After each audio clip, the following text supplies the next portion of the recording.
வற்றி வந்துவிடும். தண்ணீர் சற்று நன்றாக வற்றிவிட்டது. இப்பொழுது நாம் தேங்காய் பூவும் சிறிது மல்லி இலை தூவி அடுப்பை ஸ்விட்ச் ஆஃப் செய்து விடலாம். நாம் இந்த அளவு தேங்காய் பூ போட்டால் போதும்.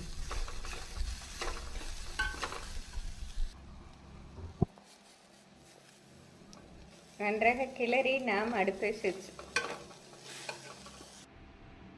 இது பருப்பு சாதம், புளிக்குழம்பு சாதம் அனைத்திற்குமே சைடிஷாக அருமையாக இருக்கும். நாம் சப்பாத்தியை கிரேவியுடன் சாப்பிடும்போது இந்த பீன்ஸ் பொரியலையும் சைடிஷாக வைத்து கொண்டோம் என்றால் மிக அருமையாக இருக்கும்.